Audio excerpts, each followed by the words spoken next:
I don't believe Chanel is here currently, but she's also a cannabis advisory board chair member.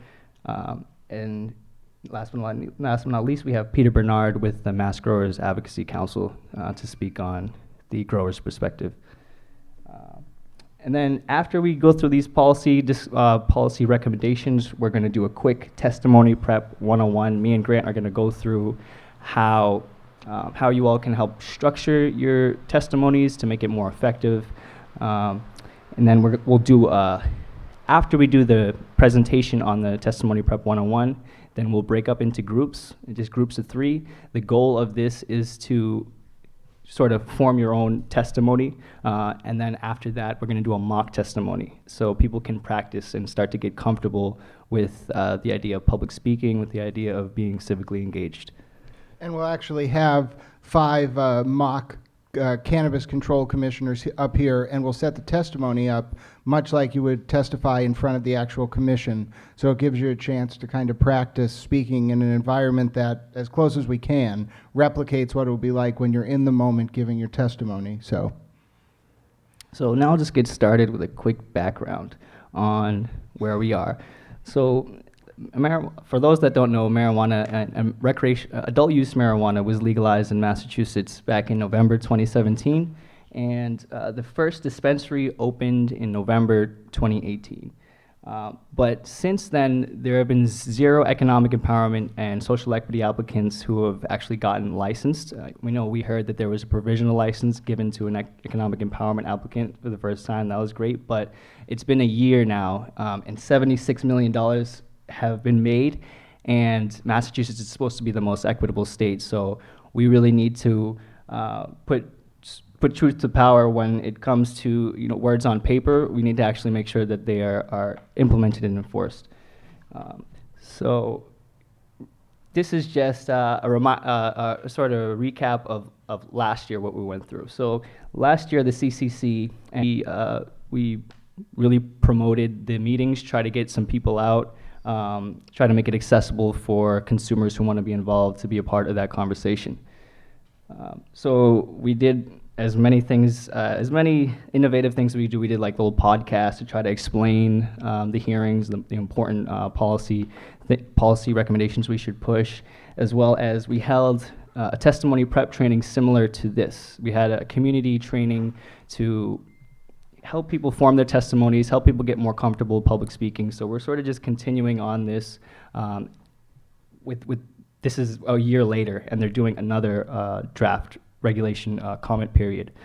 So we ended up getting a lot of cannabis consumers to come out and testify, which is great because if we're not represented, if we're not actually speaking as to what our interests are as consumers and community members, then there are other interests on the other side who are going to push for things that make it so that they monopolize the market, or maybe they want to push for things so that the adult use market doesn't come to life. Maybe they're prohibitionists, they don't want cannabis.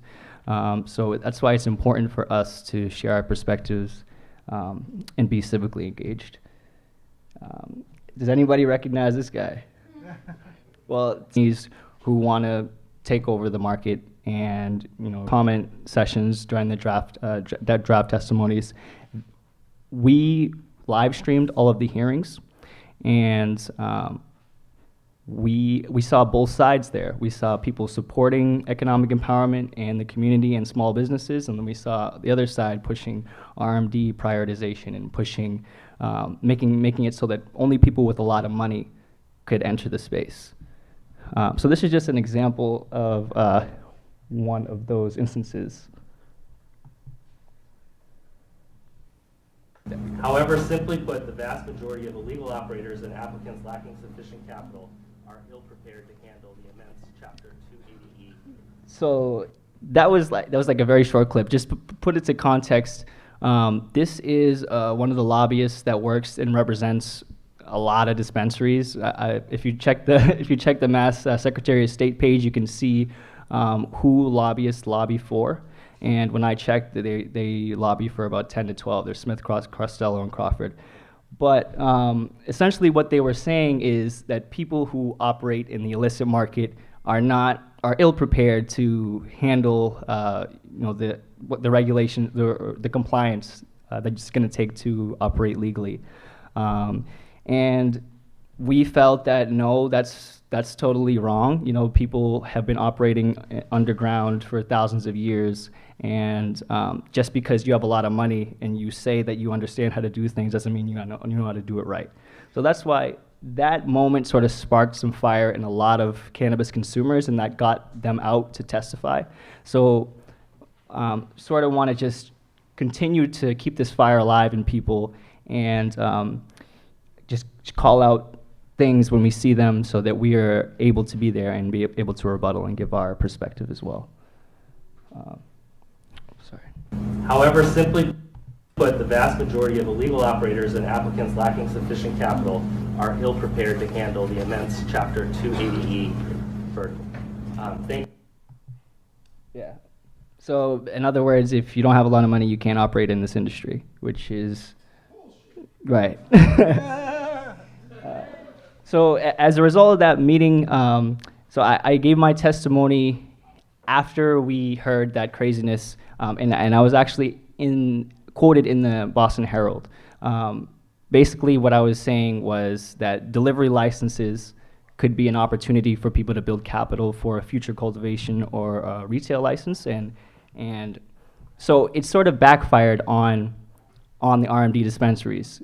They were pushing for exclusivity for RMDs to have delivery, but the way that it ended up in the regulations, because of the people that testified, they gave exclusivity for delivery license to economic empowerment and social equity applicants. So it's just a testament as to what can happen if you have effective testimonies and you're organized in a way that you're pushing really strong points.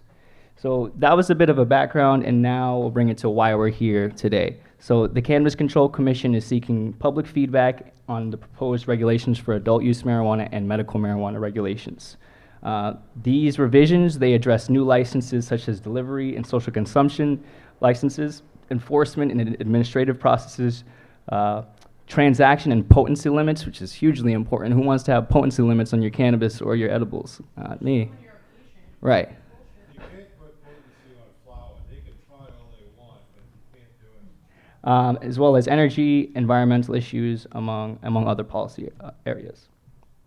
And these are when the upcoming public comment sessions are going to be. There's going to be one in Boston, August 14th at 10 a.m., and that's going to be 50 Milk Street in Boston. And then there's another one in Springfield, a day after, 10 a.m. at the Western New England School of Law. So if you know anybody out west, we need as many voices as we can to push points from different angles so that we can get these things accomplished. So what I mentioned a lot in my presentation was around the adult use regulations and how we need to be active on the business side, but there's also a large demographic of people who are going to be affected by these draft regulation changes, and that being the patients, the medical patients.